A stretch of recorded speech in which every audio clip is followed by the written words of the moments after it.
Welcome to The Good, the Bad and the Worst, a podcast where we watch movie trilogies and decide which film didn't print enough pamphlets for their revolution. Joining me today... My name is Korg. I'm kind of like the leader in here, and I'm made of rocks as you can see, but don't let that intimidate you. You don't need to be afraid unless you're made of scissors. Just a little rock, paper, scissors joke for you.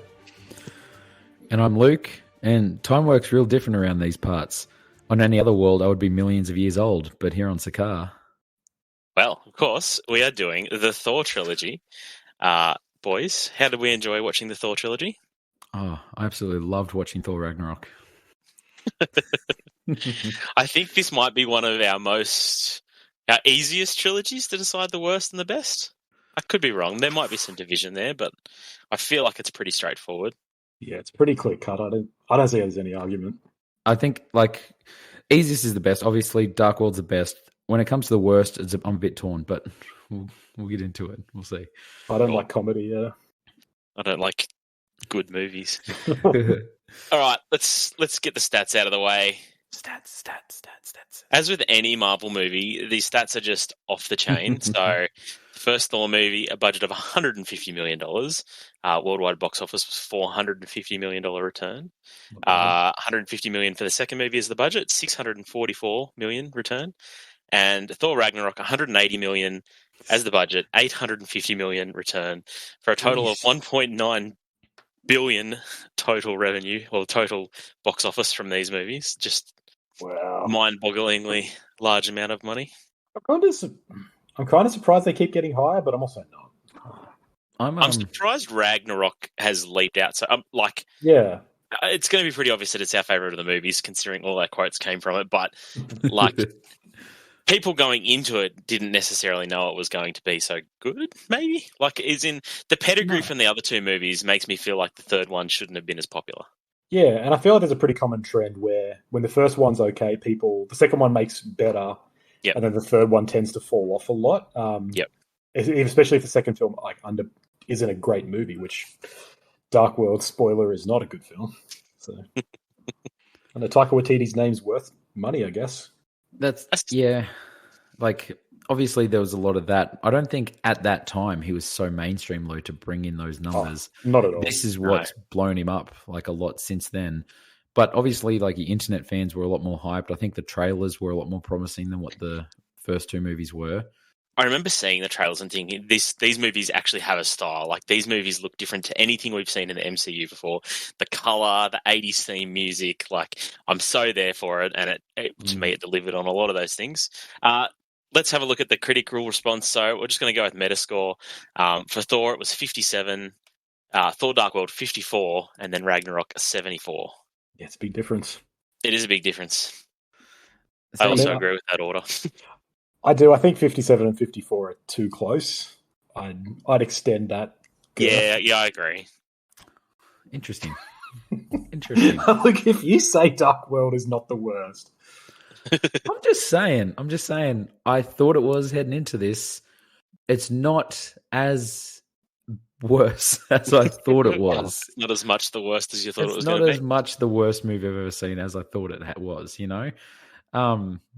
It's crazy though, even just going back to the box office, it is crazy sort of when you compare it to other movies that we talk about and we're like, oh wow, big numbers, and then stuff like Marvel movies just blow it all out of the water.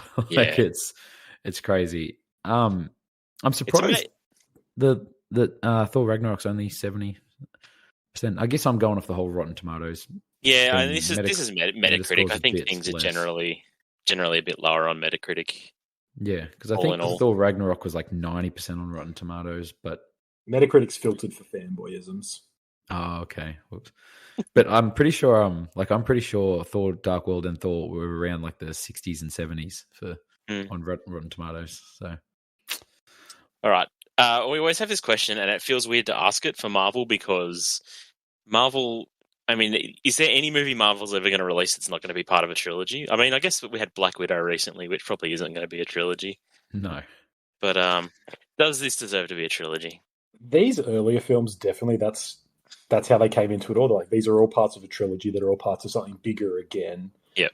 And I kind of had the same thought. I'm like, especially with Dark World, this film feels like they just have no idea what to do. They're just like, let's make a Thor film And I don't know, and that's why Ragnarok's such a huge change of pace. Because I think they realize they can't just make 3 films that are just 3 films. They need to actually make decent films. I really hope they start going just more standalone, or at least 1 or 2 films. And they're at the point now. I think they're big enough to do that. They don't need to do 3 films to try to remain relevant. You can just make a Marvel film, and it makes bank, and people will watch it. And that's the thing. I think through the Avengers movies and all these other movies, they're introducing these side characters to audiences that way.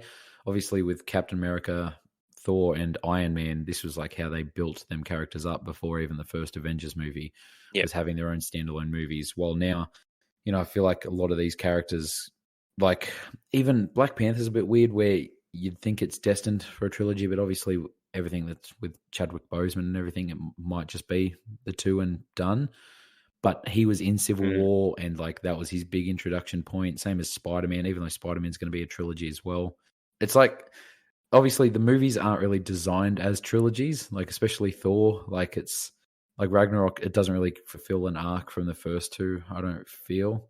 No, and the problem is there's so many movies in between.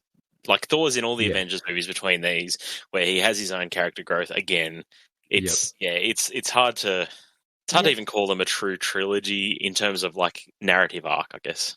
Yeah, I found it so disjointing to watch these just back to back to back, because there is so much that's going on in between each film that I'm always finding myself read up a list, and I'm like, what's the proper order chronologically? It's like, okay, so these are the 3 films I have to remember what happened because this is what's going on. Like when Hulk turns up in Ragnarok, and they're like, "You've been gone." I'm like, where did he go? What the hell happened? I can't even remember this. And Thor and Loki's relationship is really strange between each film. Yeah, and I think it's a big problem with these movies, which we might get into a bit. But yeah, and like part of that is because he's the bad guy in the first Avengers movie. Like, and that's the thing. Like, my wife was like, not confused. She's watched all the movies before, but when you just sit, and it's been a while, and you sit down and watch the Thor trilogy, it's like the first one ends, like Loki falls into the Shadow Realm, and it's like, what's happened? And then the second one, he's back in Asgard, like arrested for the crimes he did in Avengers 1. Like, and it's just like, okay, well then that's that. And then I find, just with different directors and everything, it's always going to be like disjointed and feel like 3 separate movies as opposed to like a trilogy arc. So yeah. Do you guys see it as? Do you think these are the sort of films that really transitioned from trilogies to the cinematic universes? Because I feel like this is where sort of you had originally, like from Lord of the Rings onwards for a little bit, you had trilogies as a big thing, and that's what everyone sort of sought to make as a profitable entity. And that's what MCU started with. That's why they did trilogies for the first 4 or 5. But then I think they've now to the point like that's not even worth doing anymore. We can just keep making an MCU film forever. Yeah. Yeah. All shows now too. It's just like, make money while the iron's hot. Giants. I don't know.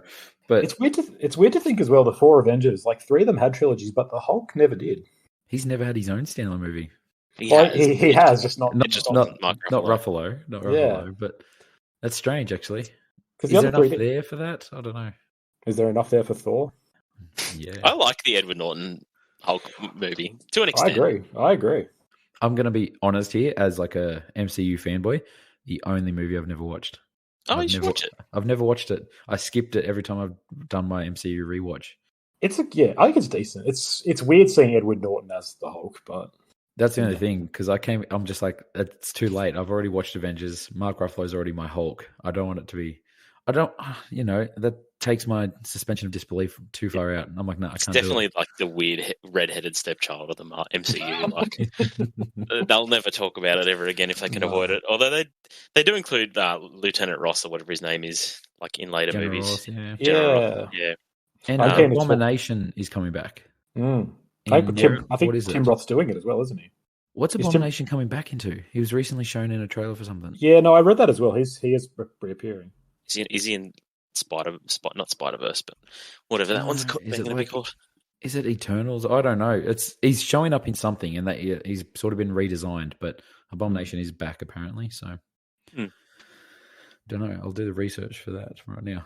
Yeah, you're our fanboy. Come on. All right, let's get into it. Wooden Spoon. Do we all agree that it's Dark World? Out of shadow of a doubt. Look, here's the thing. I've always thought that. I've always thought Thor: Dark World. I've always had it like the bottom of my list of the whole MCU. Watching them again, it's not that bad. Like, it's not that good though either. No, it's not. But I think there's an argument to be made that it's better than the first Thor. No. I find the stuff with Loki more interesting in the second one. I don't feel like the first one. The first one's obviously his origin, not an origin story, but like this story about him becoming worthy again and our introduction to this character. But I don't feel like there's a strong presence of who's the villain in that. Like you can't say the King of the Frost Giants is the villain of it because it's Liam Neeson who's completely wasted as that character. Liam Neeson, the Frost Giant. Yeah, he's his dad in that, and that's the thing. Like it's like what wasted sort of potential, but it's not like there's a villain in that, and it's sort of like this bumbling adventure. Like look, he gets hit by a car and this and that, and I enjoy it. I think there's funny moments in that where I'm like, and I enjoyed it back in the day. Watching Thor 2, like the invisible ships invading Asgard, like the death of Thor and Loki's mother, like I don't know, the whole thing. Like I kind of forgot about that because I hadn't watched Dark World in so long, and seeing Loki deal with that, even and knowing like he told this, the person to take the stairs on the left, which leads to Freya's death or whatever. It's like I don't know. There's interesting stuff with Thor and Loki in that, I believe. Interesting stuff with Odin. It's got Natalie Portman in it, and I think her and Chris Hemsworth are great. It's got the guy from the IT Crowd who I think is funny as well. He's in it for like 2 scenes. I know, but he's funny. He's funny. It's just he's criminally uneasy. Yeah. I don't know. Like it's... I know what you mean. Like I actually remember really enjoying Thor 2 in the cinema for some reason. Like I thought it was a good film, and it does have some nice moments. Like you're right. Like I don't know. I really enjoyed Captain America's little cameo in it the first time I saw it. Like I just thought, this is so clever. This is the MCU. This is what I'm here for. I don't know. It's a little throwaway moment, but I enjoyed it. But I do agree with you that the first movie really lacks a big bad. Like I know Loki is kind of like this anti-villain. I don't know. He's kind of the bad guy in the first one, but he's not really, as he is all the time. But yeah, it needed an enemy. It needed something. Yeah, I don't think it does, though. I think the whole point of number one is like the first one is a Shakespearean tragedy in a way. Like it's MCU's take on the Shakespearean tragedy thing. So he is a proud fallen god, which reminiscent of any number of like Greek tragedies or like any play from antiquity. And then if it plays out like King Lear or like any number of sort of like historical plays. And I think it really works because the true villain is Thor's own nature, man. It's his own pride. Yeah, and like it functions like that. It doesn't need a big bad because the big bad's not the point. The point is Thor's got to overcome his own ego. Because then like, who's the villain in Dark World again? That's Malekith. The thing. The villain in Dark World isn't a strong villain. That's the problem. Like it does have a big bad and he sucks. Yeah, but it's as bad as Ronan. But Loki's interesting in number 2. I find I like what they do with Natalie Portman and the ether and like the introduction of the Infinity Stone, which was like one of the... I don't mind it. Like I'm not going to praise this movie or anything like that. But I don't know. I find that there's real threat in them attacking Asgard, and it's like, they mess it up. They mess things up there, and I don't know. It's kind of this interesting thing. And in the first one, I don't know. Thor's got blonde eyebrows. They're terrible. Enough to knock it down a couple of scores. So bad. And I don't know. I'm not going to defend Thor Dark World, but I think there's an argument to be made that it's probably a more enjoyable film than the first one.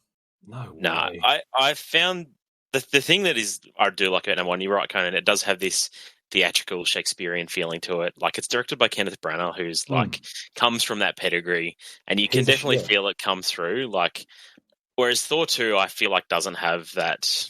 I don't know. It doesn't have that mastermind behind it. It just feels like here's a movie. Here's the bad guy we're putting in it. let's draw up some scenes and shoot it. Like, it doesn't have, I don't know, it just doesn't have any soul to it. No.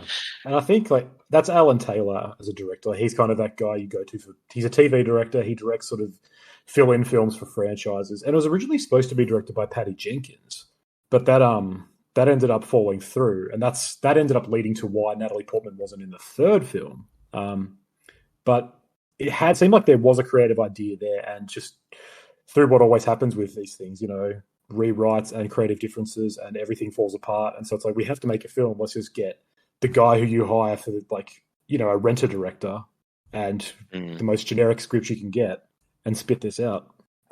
Yeah. I'm not going to defend it, but I sat there and watched it and I didn't look down at my watch, or my phone. I just sat there. It had been a long time since I watched them. I skipped this during my MCU rewatches as well, because I was just like, no. And so it was kind of new to me again. Like, there was a bunch of stuff I forgot about it happening. It's interesting. Like, I sort of only remembered parts of this movie from when they go back to this event in Endgame. And so it was like, I don't know, seeing Natalie Portman in Asgard and interacting with Odin and everything like that. It's Loki in the jail cell. There's I don't know. There's stuff I like about it, and I was entertained throughout, sort of thing. But it is absolutely very basic, generic MCU, early MCU movie, where it's just like, this is the sequel and this is the villain, and then he's gone forever and we'll never hear his name again. But, yeah. I think Thor 1 had a hard job to pull off too. Like, it's the first really weird Marvel movie. Like, we had Iron Man, we had Cap, two kind of relatable superheroes, and now you've got the God of Thunder come to Earth. Like, it's a weird concept. It's a weird movie to pull off, and I think they do a reasonable job. Like, I think they had a harder job to do than Thor 2, and I think they pull it off better. Like, I really enjoy, there's some, whenever you have these movies where it's an alien come to Earth, you get their adjustment phase where they're getting used to things, and that can grow tired pretty quick. And I feel like it's pretty short in this movie, and it's fun. Like, you've got the hillbillies trying to pull the hammer out of the rock, like it's this ancient sword in the stone. I kind of really enjoy that. Yeah, I don't know. I just think it had a harder job, and I think it pulled it off better, regardless. I forgot how early this film came out, because you had Iron Man in 2008, and then you had Captain America in 2011, and then you had this in, I think, was it 2012? Yeah, the Iron Man 2 was in there somewhere too. Yeah, okay. But so this is one of the very earliest kind of MCU films to come out. Yeah. And I had the same thought. I was like, I'm very surprised they released a movie about, it's like a fantasy film about the God of Thunder. It just doesn't seem like the step they would take, but good on them. That's the thing. This was a very early MCU movie, and there's that famous article headline that goes around that it's like, Thor casts two no-names in Tom Hiddleston and Chris Hemsworth, who are massive names now. And Chris Hemsworth is obviously this massive Hollywood action hero icon, especially in Marvel. And Tom Hiddleston's massively popular as well. And it's kind of funny, they were completely unknown. Chris Hemsworth was the home and away guy. That's, and the Aussie guy. And I remember seeing on Sunrise that the first previews of it and being like, oh, there's a home and away guy playing it. This looks weird, this Thor guy in these Marvel movies that I hadn't really gotten into back then. I'm pretty sure I was getting ready for high school and I saw it on Sunrise in the morning. That's how long ago this was. It's funny to see where they are now. Yeah, it shocks me that Tom Hiddleston was such a no name then. I'm like, as long as I can remember, he's been a really big name, but yeah, he just wasn't then, I guess. All right, go ahead. Sorry, I just wanted to make 2 points that I had about number 2. You guys were talking about Freya before. I made a note in my phone. How little do we care about Freya?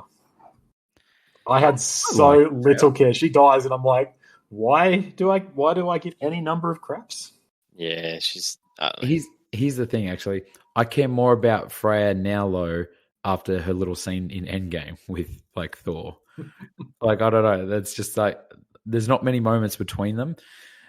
And I don't know. I like that scene where you can see it affect Loki, and he's not this villain who is heartless or anything like that, and that he does the whole thing to make it look like he's all self-contained and his room's not a mess, and then he looks like a mess when he's just lets it go, and he's like, I'm devastated, basically. Like, I'm not taking this world that our mother's dead. Like, I like that scene. I like that. Yeah, that scene was good. I was also confused why the Dark Elves all have guns and the Asgardians still just have swords and shields for some reason. Like, is that not the stupidest choice of any civilization ever? Asgard's such a strange civilization. You're right. Like, they're like technologically advanced. They have spaceships and stuff. They can travel across universes, but they run around with swords and shields. And their spaceships have sail wings on them. Yeah. Like, it's aesthetically cool, but it makes no freaking sense. It's all about the aesthetics. Yep. I mean, Thor is very blonde and beautiful, so I guess that makes sense. All right, so I'll just say, I didn't realize, like, obviously they recast him from the first to the second one. I didn't realize Zachary Levi plays that character, the blonde-haired friend of Thor. What's his name? There's with the mustache, beard, the fencer, like with this. Yeah, I didn't realize it was Zachary Levi, who's obviously Shazam now and from Chuck. Oh, neither. His forgettable band of friends who just get killed in a second. Yeah, in the third one, it's crazy. What's the girl's name? Sif. Sif. Where is she? Did she appear in the third one? She's not in Ragnarok. No. Yeah. Okay. I smell a comeback. Yeah, maybe. All right. So who are we blaming for Dark World then? Like, honestly, I think with what's in Dark World, if it had a strong evil, like a big bad in it, it could win it over. But it doesn't. No way, because it's such just a normal, like, here's the threat against the world, and I've just got to overcome this threat. Like, there's no tension or drama or, like, personal stakes in that film. No, and, like, I found the humor just really basic in Thor 2. Like, it's just a really dull movie, was my note at the end of it. Yeah. They try really hard with the whole Stellan Skarsgård running around naked in Stonehenge. Yeah, and I think that comes up like 2 or 3 times, and it's like, yeah, we get it. That's funny. An old man running around naked. It's funny. Okay. Yeah. I don't know. I like the guy throwing the car keys in the hole and it not coming back. I chuckled at that. Yeah, I think it reeks of, like, that stuff I mentioned before. I think there was production issues, there was creative clashes, and so it feels like it was cycled through, writers and directors, and just like, we're making this movie because we have to make a movie, rather than someone wants to make this movie. And it's so much. Dark World is so much worse compared to when you watch Ragnarok straight after it, because you're like, here's actually a film that has a really talented director with a vision, with a passion, with an interest, and he's actually giving the characters things to do. Like Chris Hemsworth said this about Dark World, he had a real hard time working on it because he's like, I have nothing to do with my character. And it's true, Thor is not a character in Dark World. He just turns up, he's like, I must destroy the Dark Elves. And he destroys the Dark Elves. Like, there's nothing to it. It's just the most carbon copy flat crap ever.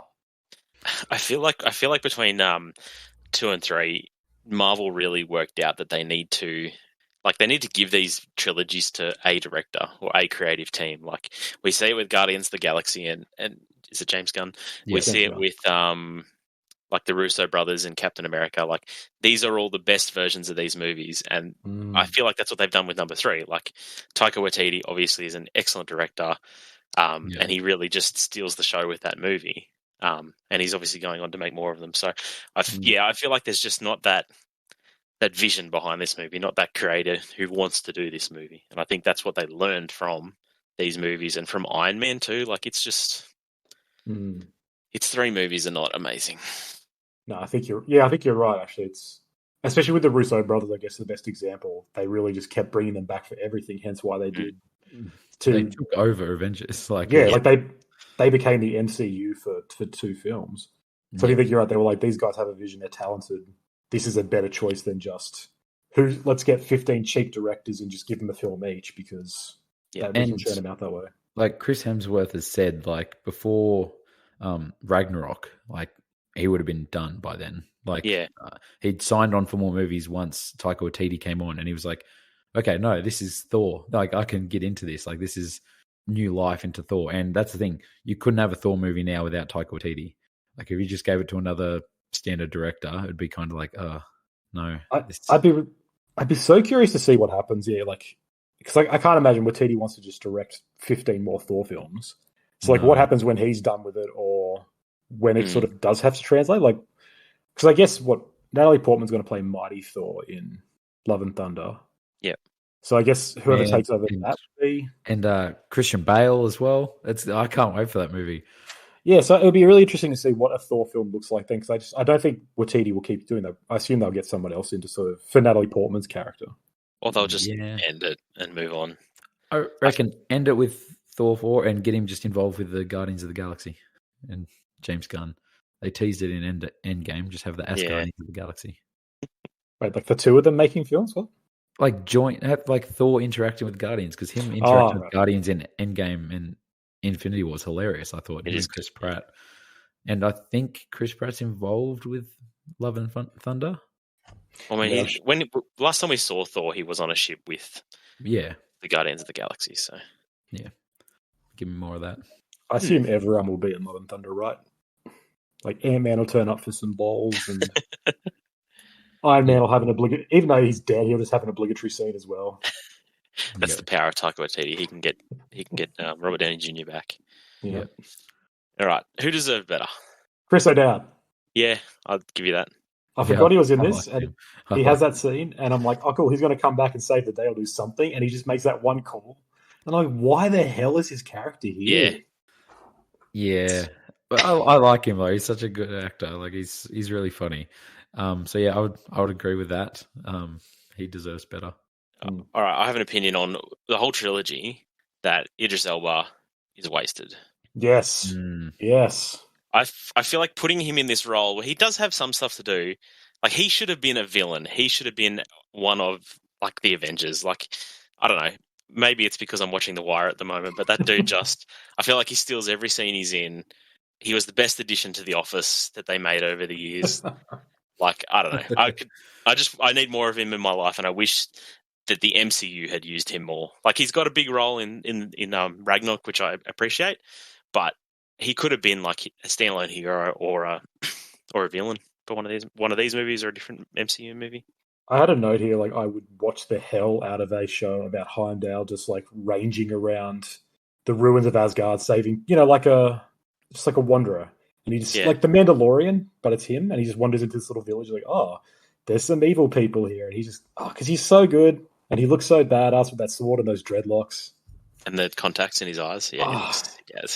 Idris Elba, my boy. He's really cool. And he's also deserves a lot better, because even in Ragnarok, like we don't see him like as that, like, we see him as this sort of like underground, like fighting this resistance sort of thing, which is different than a side character. Like it's still not his movie, right? Like no, he should be the star of one of these, not these movies maybe, but an MCU movie. Like that's my opinion anyway. And now he's dead. Yeah. No, I agree. It's kind of sad watching these, like, because again, after watching The Wire, like that was in the 2002 to 2008, where he's a British dude was still trying to make it big in like American Hollywood and sort of in broader cinema. And I think MCU is kind of, you can say it's almost like he's taking it as his ticket, right? He's like, hey, this is how you get big now. This is a good job and it could potentially have great things for my career. But he's given, like over time, 4 or 5 fledgling roles where he just stands at a gate and has some good, has a few lines, and then that's it. I'm like, this should have been, you're right, this should have been like a small role and a big role, then get his own thing. But unfortunately, they're just like, no, you can be a side character. Now that he's dead, they're never going to bring him back for anything. It's kind of I don't think he'll ever be like a big mainstream Hollywood star, which sucks. Honestly, if like you're looking for him in like a villain sort of role, I think he fulfills that potential in Hobbs and Shaw. Watch that.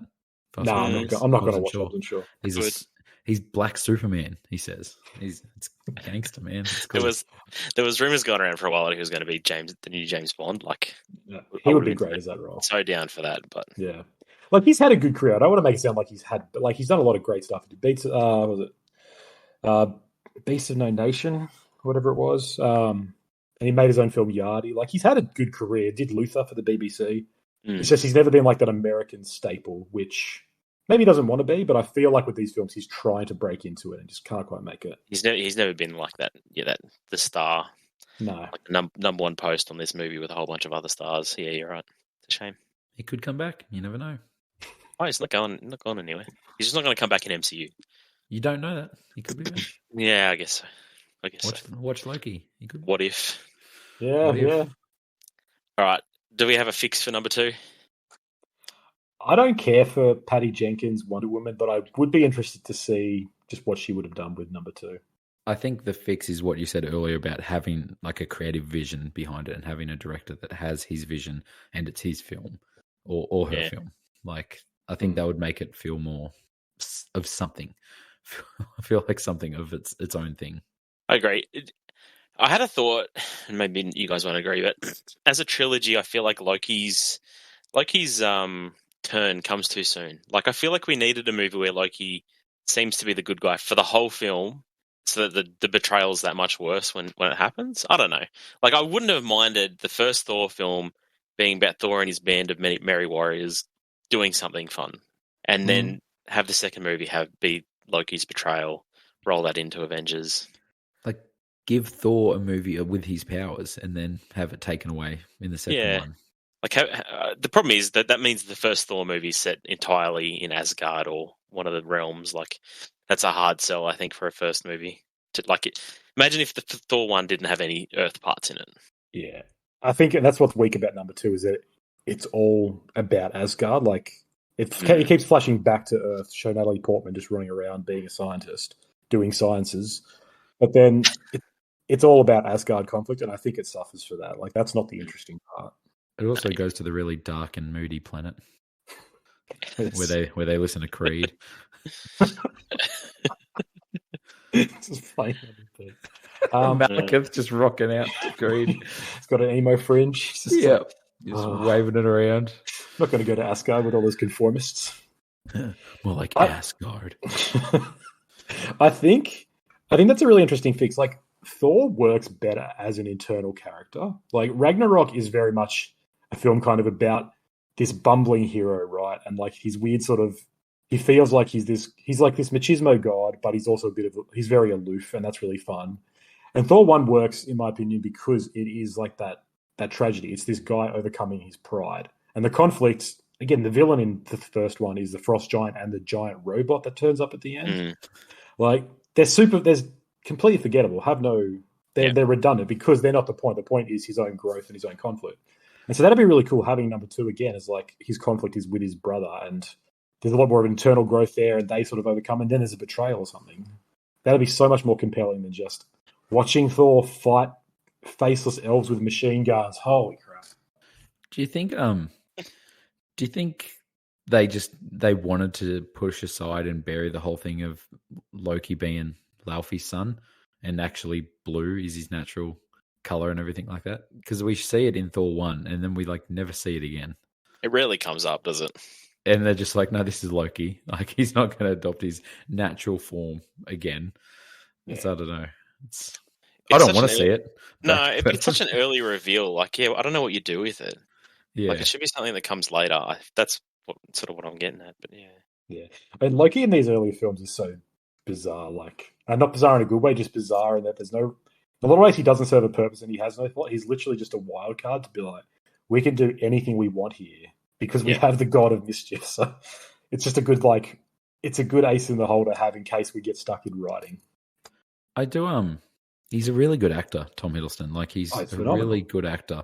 And even like in Thor 1, there's a scene that's like sprung to my head, like when he's yelling at Odin, like to tell him like the truth, like who his dad was and everything, and his emotion and everything. I don't know, it really struck me. I was like, oh wow, he's a really good actor in this. You know, like he doesn't have much to do, but he is a good actor. No. Yeah, there's a scene in Thor 1 where Odin's yelling at both of them, and I'm just like, oh man, I would behave myself after that. Like Anthony Hopkins yelling at you. Yep. Yep, I'll behave that, I promise. Especially being two no-names that they were. Yeah. One of the best actors alive. I love Odin being like, but you're not king yet, are you? Like, it's great. Oh. Yeah. All right. Odin's badass. Let's do what we all came here to do. Let's talk about Ragnarok for the next half an hour. Piss off, Ghost. Yes. Oh, it's so funny. I'm like, Korg is such a weird character to me. Like, I'm surprised he has stuck around as much as he has. He's so funny. I don't want to see a Korg film. I don't want to see extended Korg stuff. he's very funny as the offside who just turns up and like he's the antithesis to Thor in so many ways because he just doesn't care. He's just really friendly, just like, yeah, whatever. Like he's just like over here, there's a pile of rocks waving at you. Here, yeah, I'm actually a thing. I'm a being. Allow me to introduce myself. My name is Korg. I'm kind of like the leader in here. This is my very good friend over here, Meek. He's an insect and has knives for hands. Just there, like, like stuff. Oh, he's hilarious, man. I always enjoy when Taika Waititi turns up in one of his movies. Like, it's always one of the best parts. Like, Hunt for the Wilder People, the preacher in Hunt for the Wilder People. It's so good, the sermon he gives in that movie. Highly recommend it. I still think about it sometimes every time I see LNP. Korg reminds me of the fat guy in Milan, where he's just kind of like, he's really lovable and he just turns up and he's, he has no place in this thing, but that's also who you want. You want this like lovable, friendly guy who would never be harsh to you. He's like, I want to cuddle you. And that's what Korg's like. You just want to give him a hug because he's really lovely, even though you're in a gladiator thing for your life. It's just, he is a warm cup of tea on a cold winter's night. That's exactly how I would describe him. I could quote like Korg all day. I just love like you alluded to earlier, the pamphlet thing, and he's like, and no one came to it except my mum and her boyfriend, who I hate. It's so real. It's great. Yeah. Someone pointed out that pamphlets are printed on paper, so paper eventually defeated rock. Yeah, it's a funny little touch. That's great. Oh my god, the hammer pulled you off. Yeah, it's like you had a relationship. You're right that he is such a bizarre character. Like Korg 5 years ago would have never been in a Marvel film, but then here's this film, and it's just like this is just like Taika Waititi like improving, or just as he's right, he's like, how much stupid shit can I write down here that's funny? Like, I feel like he's doing that, like knives for hands and stuff. Like, I feel like he's saying that, and then someone in the 3D art department's like, I have to create this character now. Like, Meek, he's just created just from him improvising. He's just yeah, totally. I love well, like what you just said though, like 5 years ago, Thor 2 has a Korg race, like the Rock dude at the start of Thor 2. Yeah, it does. And Thor just destroys him, and I'm like, well, that's what it was 10 years ago. And Korg is now what that will be known as because of Taika Waititi. Yeah. But I mean, it gives character. Like all these little things, it creates character for this film that after the two, it desperately needed an identity. And like this movie has it in spades. Like nothing, if nothing else, this film has character and has style. Like it is very unique. It's funny it just feels funny to me to come from two movies that are quite self-serious. Like there's not a lot of humor in them to probably what is the funniest MCU movie. Like it's easily they flip it all on its head, but it still feels right. Like it still feels like the Thor we had before. Like obviously the characterization is different, but it's not so different that it's out of left field. Like it's been very well made, this movie. Yeah. That's the thing. Watching this movie again, it's kind of funny. Like Taika Waititi takes Thor as a character and like crafts him into what his vision of Thor is. And it's kind of a shame that obviously it will go on and that's now Thor and like who Thor is, but they kind of backtrack on a bunch of stuff that they do in this. Like, he loses his eye in this. He loses his hammer. And then the next one, Rocket's just like, here's an eye. So, okay, I've got an eye again. Here's my new hammer, like my axe now. Like it's... I want to see Thor messing people up with lightning bolts just shooting out like at the end of Ragnarok that he does. That looks dope. And I don't know. I just hope Thor Love and Thunder, he loses his eye again. Just at the start. falls out. It falls out. He's like, damn it, where's that eye patch that he gave me? Cool, we're back on track. They cut his hair. Like he very much makes this a different Thor, and he's like, this is a different movie and a different character now. Like that scene, not the first scene, but that scene where he walks out into the arena to fight, and like he puts on the helmet and he flips up the traditional helmet has the stupid looking wings on it, but he's got this really cool like neon armor, and it looks so sick. He's got his hair cut, it's just like, this is the reimagined Thor, and this is freaking awesome. It's a pretty clear statement, right? It's like, he's got no long hair anymore. He's rough. He's different. This is who I see him as. But it also feels like such a natural progression because, like, the first film especially, half of it is a fish out of water story, right? But there's that diner scene where he's just like, "What is this beverage I drink?" And it's coffee. And he's like, "More." And smashes. Yeah, and I like that though. That part's really funny, and it's filled with moments like that. That is like, "Ha ha, this god on earth." Yeah, and that's kind of like Ragnarok just distills that right down to this guy who's completely sort of out of touch with the world. Yeah, but it's like, let's have fun with that concept instead of let's shoehorn that into a drama. And so this is like the purest version of that, where everything, like the quote that made me laugh so much is he's like, "You could have sent me an electronic letter. It's called an email."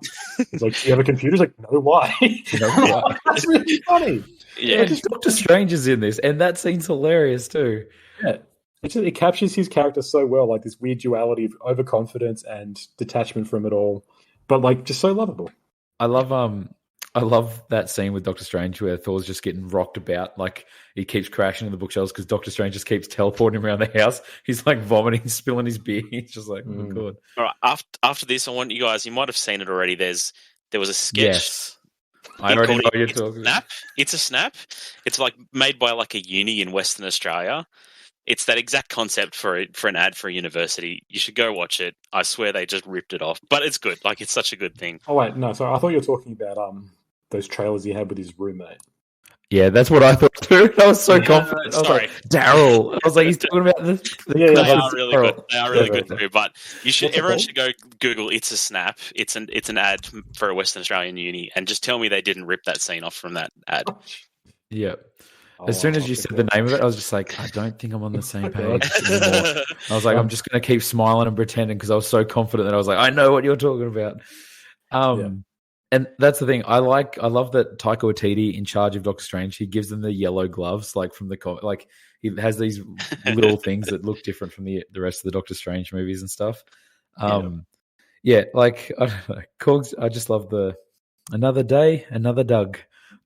It's just, Doug. Yeah. I actually like rewatching this because the first time I saw this, I saw it on a day that I was in a friend's wedding. And so me and a bunch of people went and saw it. And I fell asleep during the last half. Like I missed all the action stuff because like I was rooted from the day. Like I was exhausted. And as soon as it gets into the big battle scenes, I'm like, I don't care anymore. But so rewatching it again was kind of exciting because I'm like, there's a lot I don't remember. And I was actually shocked. Like, I was coming in expecting it to be the voice of negativity and be like, it's not that great. We were all just excited because it was a different film.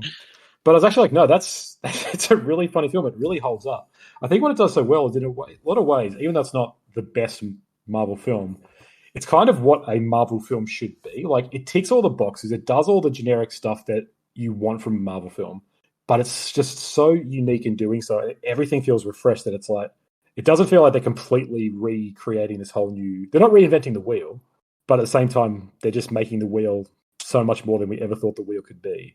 Yeah. I'm like, this is what Marvel needs to do with films going forward. Like, just make these weird, unique stuff that... Because it's exciting. Like, this movie is just really exciting. Yeah.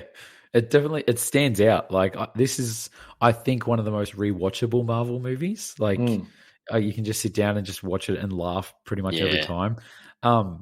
How good is Jeff Goldblum?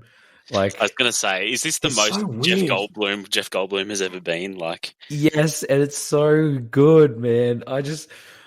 His little mannerisms, like, I feel like they're just letting him be him. Just love him, totally. Like he's sitting in the chair, just snapping his fingers, like, look at this dude. Oh, hey, Sparkles. Like, I want to know how much was just like, Jeff, just do whatever you want, or if he's like, Jeff, can you Goldblum it up a bit more? Yeah.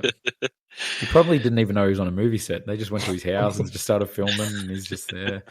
I don't know. There's a lot of funny stuff they do with him.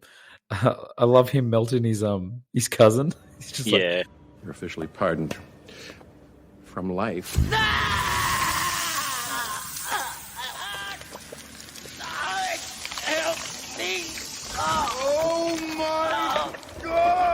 I'm stepping in it. Look, it just melts him. And Thor's like, "Oh my god!" That sounds great. And she just brings the melting stick later. And it's like, this isn't a moment to melt someone. Yeah. My favorite Jeff Goldblum thing. Have you guys seen him reading Steamed Hams? No, I haven't. There's a thing where he just reads the script of that. It's really funny. But anyway, I have another question.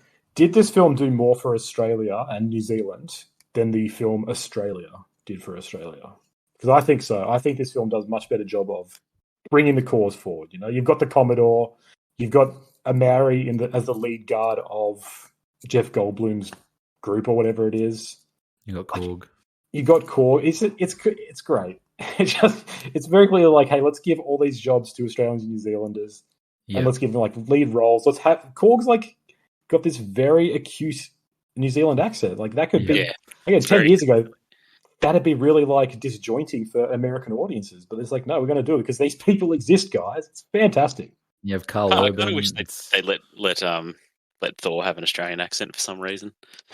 That would have been strange, even for a bit. I didn't even put it all together, but so it's kind of funny, like, to talk this much about Thor Ragnarok and the villain, and we haven't mentioned like Hela, who is also another Aussie, like Carl Urban, and you have Hela like with Cate Blanchett.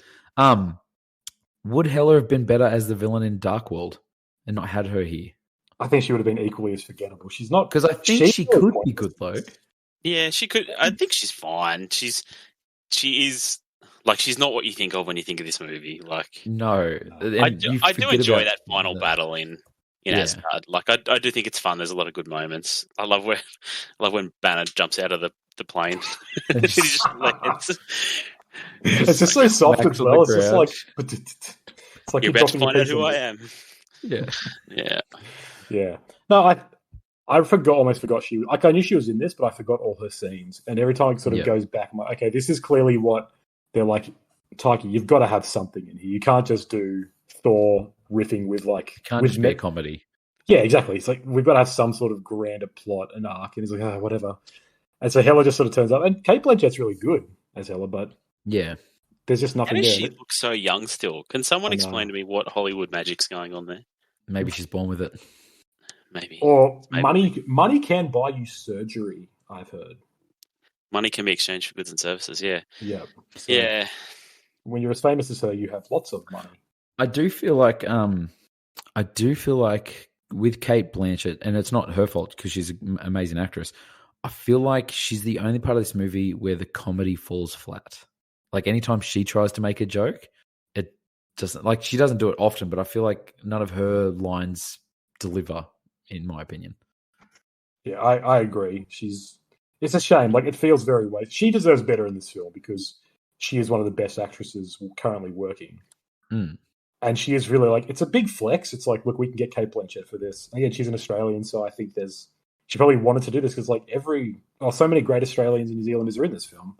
Yeah. But she doesn't need to be. You could have got absolutely anybody because that's what the character requires, just a person. Do you guys like Carl Urban in this? I think he's really funny. Yeah, I think he's a really funny replacement for Idris Elba. Like, it's really when he's supposed to announce Thor at the start, and he's like running, and that play, the play at the start, like so funny. Matt Damon, that's so weird. Matt Damon and the other Hemsworth brother, the other Hemsworth brother that no one knows, and then Sam Neill as well. Yeah, I didn't even realize it was Sam Neill until the most recent rewatch. I was like, wait a minute. I was like, that's Sam Neill. And I didn't realize it was Matt Damon the first time I watched it. I don't know how I didn't. I just wasn't expecting it, so I didn't put two and two together. It's so strange. It just works so well. It's good. It's so good. Apparently, he's been cast in Love and Thunder as well. Yeah, he's in Love and Thunder, apparently. Matt Damon, so I hope he just comes back as that. But there's so much. Like, do you guys like Valkyrie? I like her introduction, though, where she's just walking down the ramp drinking and just walks off the side. One of my notes is like the gloves that she puts on that control the guns on her.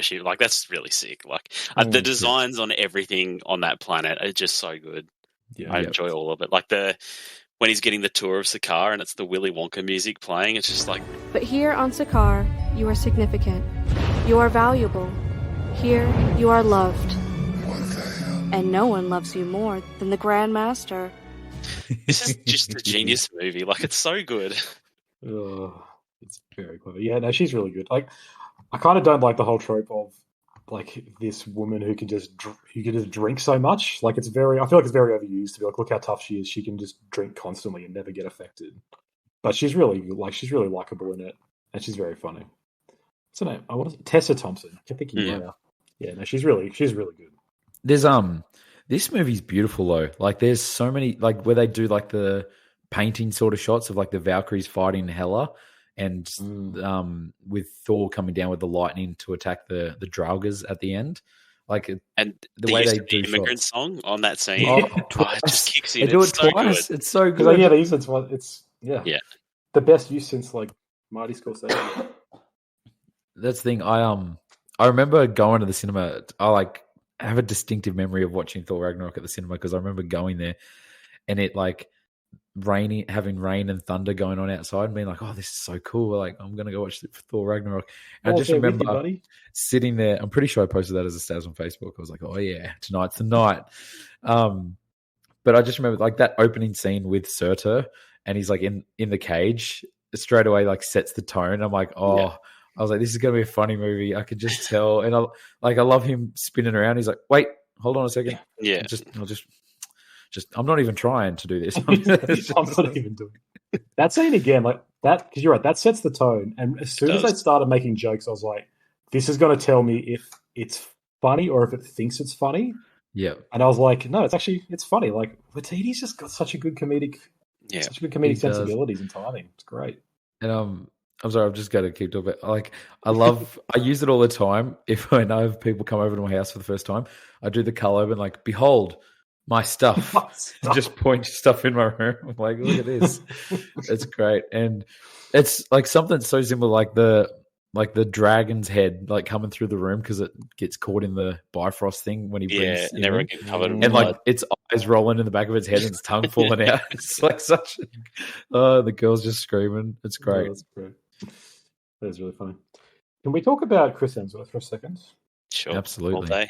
Man, what muscles? All right, that's my thing. What do we think of him as an actor? I think he's good. Like, I'll admit, I don't think have I seen him in anything else other than Thor.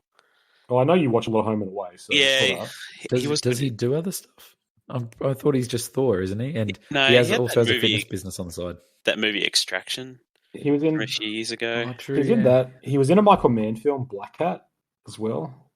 Which obviously you guys have never heard of, but Michael Mann's a pretty big director, so it was a thing.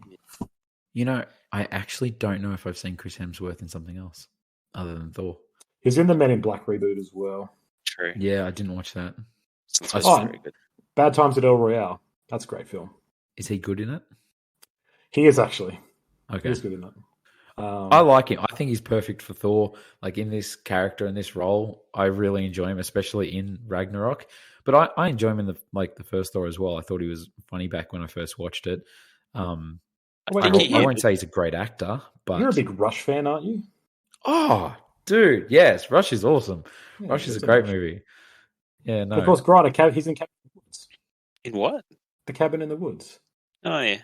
Yeah, I haven't watched that movie in a long time, but I enjoy him. Like, I think he pulls off the serious Thor, and I also think he pulls off the funny Thor. Like, I just enjoy watching him. Whether he's like, I don't know.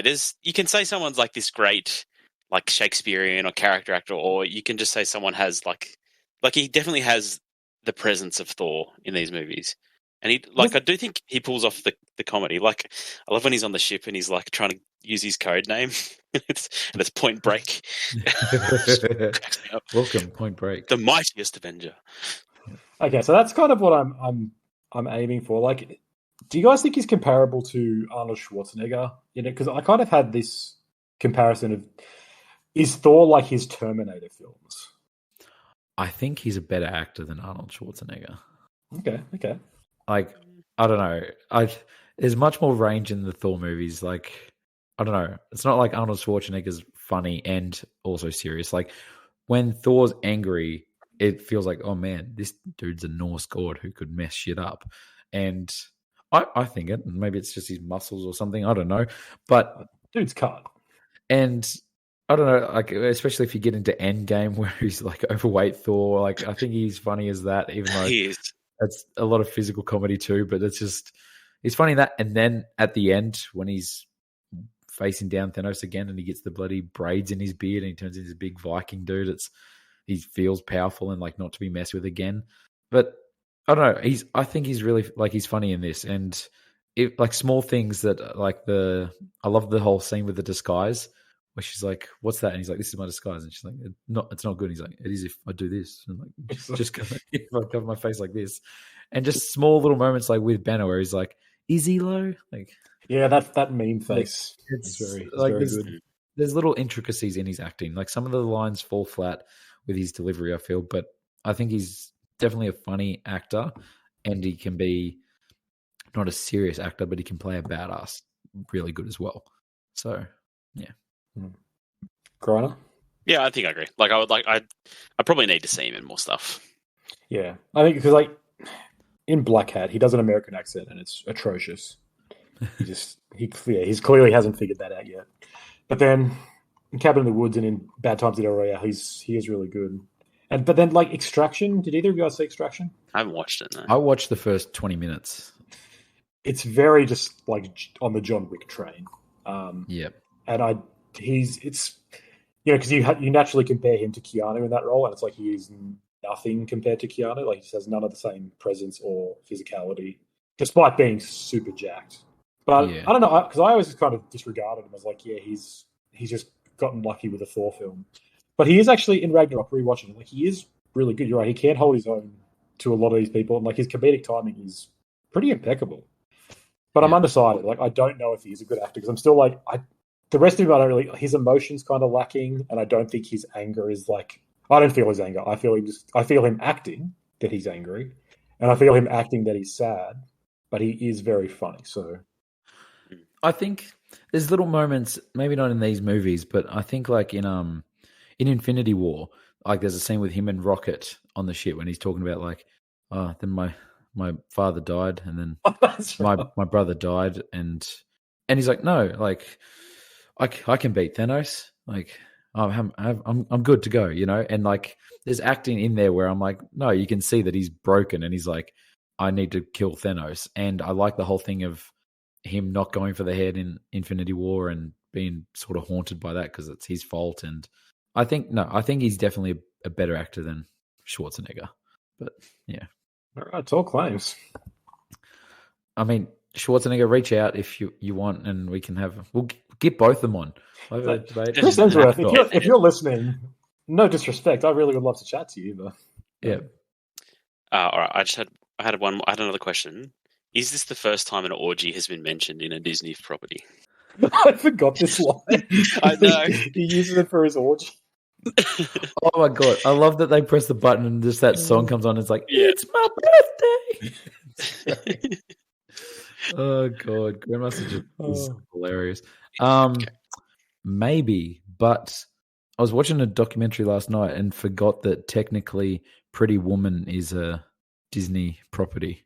I was going to say no, because this is a Marvel film. Like Disney owns things like Disney owns Miramax, and they make like R-rated films. So yeah, I know. I guess it's a bit of an unfair. But yeah, it might be a while till we see another one in the MCU. To hear about another one. After this movie, there were reports of kids having orgies after seeing Thor Ragnarok. All right, who would we? Dennis Franz. Who would he play? Who would we cast him as? Thor. As Thor. Loki. That's Thor. Is that even a question?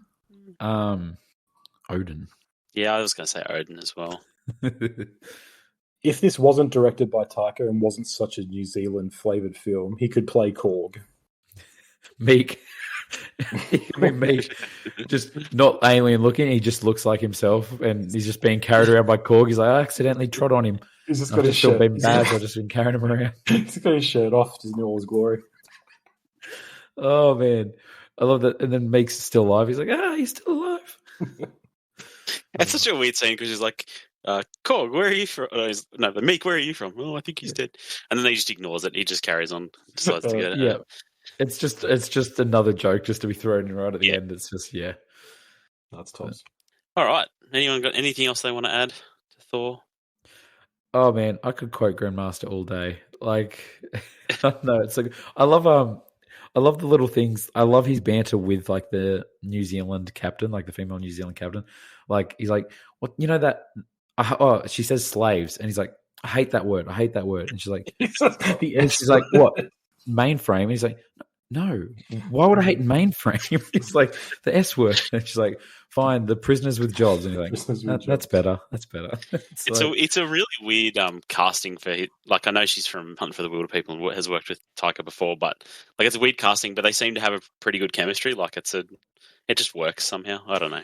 And that's what I mean by this film's really valuable for sort of, small like Australian, New Zealand actors that normally everyone would be like, oh, who is she? She's never done anything. We've never seen her comedy, her timing. But it's like, no, she's talented. And obviously Watiti sees this, and so he's like, we'll give her a chance. And she holds her own against Jeff Goldblum. Like, that's no small feat. And I love that he's like, I always say she's what's that word? It starts with a B. And she's like, a hag. And he's like, no. Were you just waiting to say that? That doesn't even start with a B. There's so much just like Jeff Goldblum has comedic like timing. Like he's brilliant in this film, and I think it's sort of sparked a renaissance of Jeff Goldblum. That's what I was going to ask. Is this the beginning of the Goldblum-assance? I hope so, because I want to see him in everything. I just want him to show up in Thor: Love and Thunder again, like with his orgy. You're right in that he turns up like he just became the internet's favorite person after this film. He did, yeah, he really did, and I'm for it. I'm all for it. The only other thing I would say is Kenneth Branagh does deserve a lot of praise for Thor. Like he made that movie work, and it probably the first one it probably should have. Like we're saying, it's a weird choice. It's a strange hero to sort of introduce her early, but Kenneth Branagh's a talented dude, and he made his Marvel film, and I think he did a pretty decent job. And well done on casting those two no-name people, because they're pretty much those characters, and they're not no-names anymore. So no, that's right. Yeah. No, good casting choice. All right. Well, thank you for joining us. Thank you for listening to The Good, the Bad, and the Worst. Next week, we are doing the Fear Street trilogy. So it's a new trilogy that came out on Netflix. Dun, dun, dun. Join us for that. And relevant. Yeah, we're relevant. Catch us on socials at Good, Bad, Worst Pod. Send us your feedback there. If you like listening to us talk about movies, you'll love watching us talk about games on our other podcast, Bonus XP. It's available in full colour on YouTube or on your favourite podcast app, and we'll catch you next time. Piss off, Ghost. I'm taking my lines, man. I'm sorry. That too.